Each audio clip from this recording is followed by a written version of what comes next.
We're diving into a legal document, but it reads more like a political thriller, honestly. Oh, yeah? Backroom deals. Wow. Power struggles, a U.S. attorney refusing to back down. We've got it all. Sounds juicy. It is. So the document we're looking at is a letter from Danielle Sassoon, Okay. the United States attorney for the Southern District of New York. You know, think high-profile federal cases, the big ones. Right. And she's writing to the Attorney General of the United States, Pamela Jo Bondi. Okay. The date on this letter, February 12th, 2025. Buckle up, because things are about to get interesting. I love it. So what's the big deal about this letter? What makes it so fascinating? It gives us a peek behind the curtain. Sure. You know how justice and politics can sometimes get a little too close for comfort. Oh, I see. This is some high-stakes stuff. I bet. So give me the rundown. Who are the players? What's going on? All right, so front and center, we've got Eric Adams, the current mayor of New York City, and he is facing federal charges. Oh, wow. Can you give us a little background on this case? What kind of trouble is Mayor Adams in? Well, the letter itself, it doesn't get into the nitty-gritty of the charges, you know. It just mentions serious crimes. That's all it says. Serious crimes, huh? But you know what's really interesting? What's that? Sassoon, she keeps saying over and over again how strong the evidence is against Adams. Oh, really? She doesn't seem to have any doubt that he's guilty. Wow. So we've got the U.S. Attorney for the Southern District of New York going after the mayor of the city. And she's saying she's got a strong case. If that's the case, why are we even talking about this letter? What's the conflict here? Well, it seems the Attorney General wants to drop the charges against Adams Oh, really? Just like that? Why? in exchange for his cooperation on federal immigration enforcement. So they're proposing to trade a criminal indictment for political favor. Basically, yeah, like a prisoner swap, but instead of people, they're bartering with justice. That sounds incredibly controversial. I mean, hold on. Trading a criminal indictment for help with immigration enforcement? It's definitely a bold move. No wonder Sassoon is pushing back.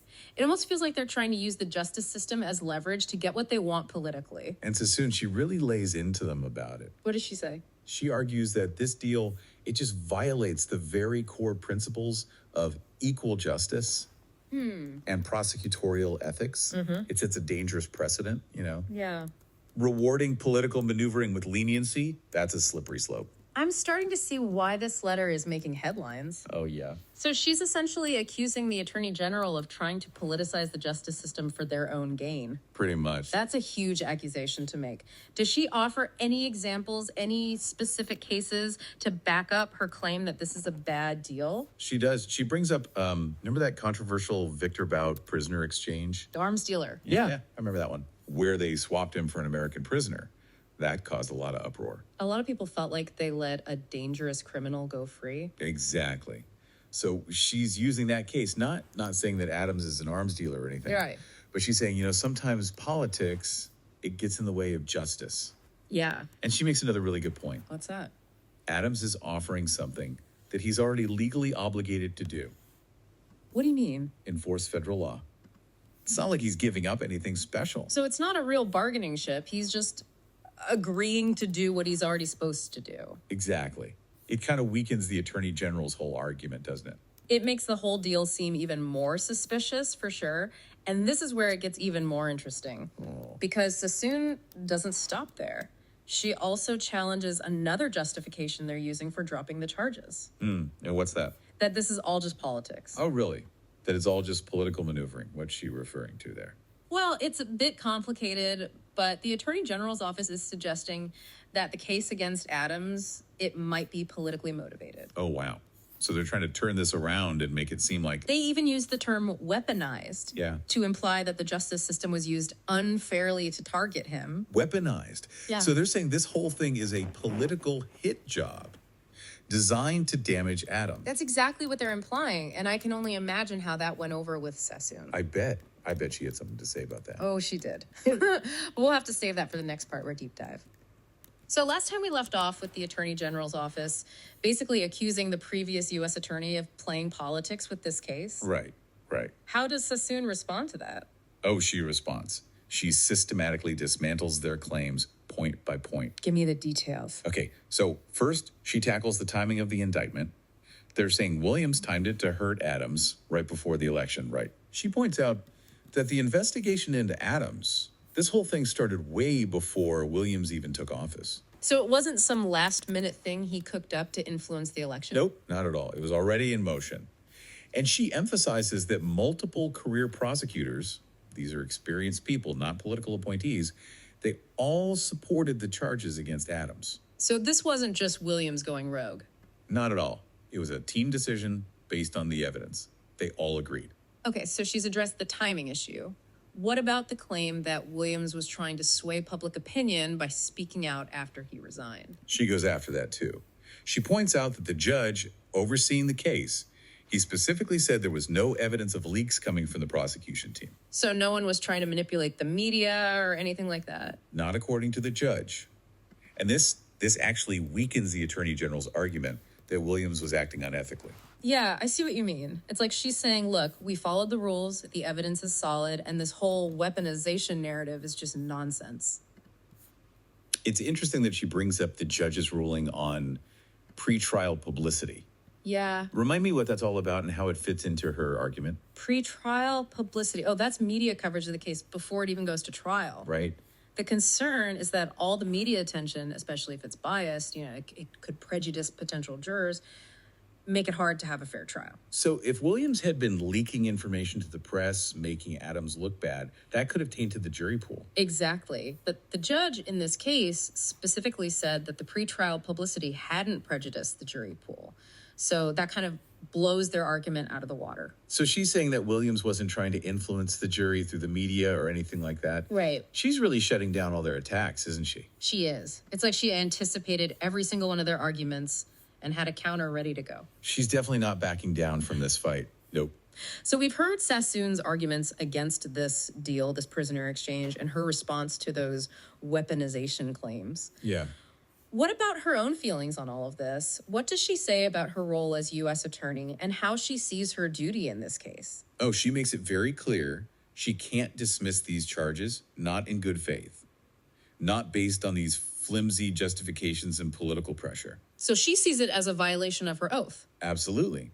Her duty, as she sees it, is to uphold the law impartially, no matter what kind of pressure she's facing. So she's basically saying my loyalty is to the law, not to any political agenda. Exactly. She's drawing a line in the sand. Wow. Does she elaborate on that at all? Oh, yeah. She talks about the danger of using the criminal justice system for political gain, that it erodes public trust and sets a really bad precedent. And this is where it gets really juicy. She offers her resignation. What? She's willing to resign over this? If they force her to drop the charges, yes. Wow. She's putting her job on the line for what she believes in. That's a serious statement. It makes you wonder what will happen next. For sure. It really raises the stakes, doesn't it? Yeah. I mean, a U.S. attorney willing to walk away rather than compromise her principles. It's a clash between upholding the law and navigating all these political pressures. This letter is so much more than just a legal document.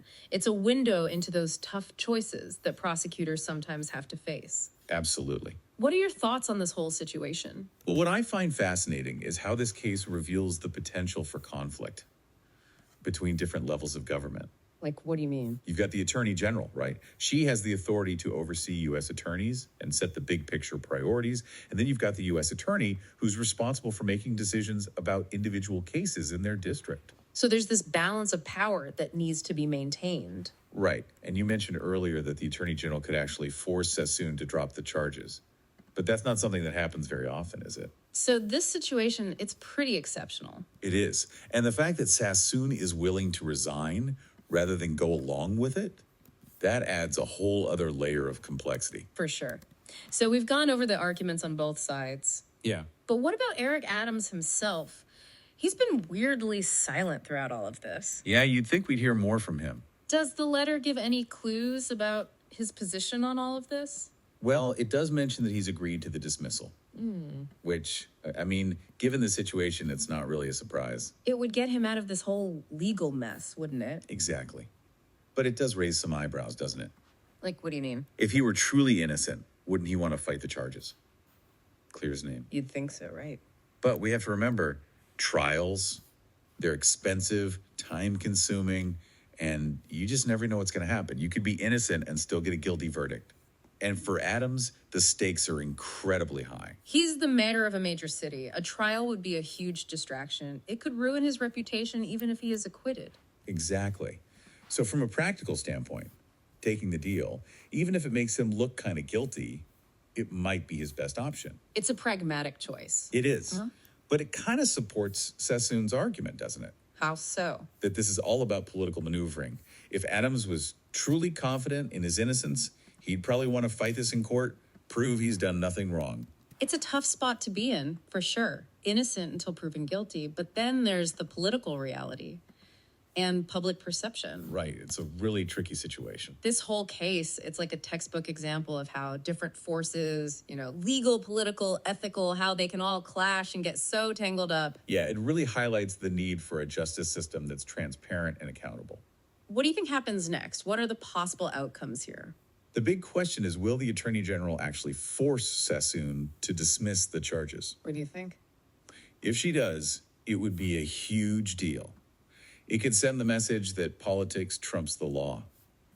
And that could really damage people's trust in the justice system. What about the public? How do you think people will react if the charges are dropped? It's hard to say. Some people will see it as a blatant abuse of power, like they're letting him off the hook because of politics. Right. But others might agree with the Attorney General. They might think it's for the best. I have a feeling it's going to be a pretty divisive issue. Strong opinions on both sides. Oh, absolutely. Yeah. This story has far-reaching implications. And I have a feeling we're just at the beginning. I think so, too.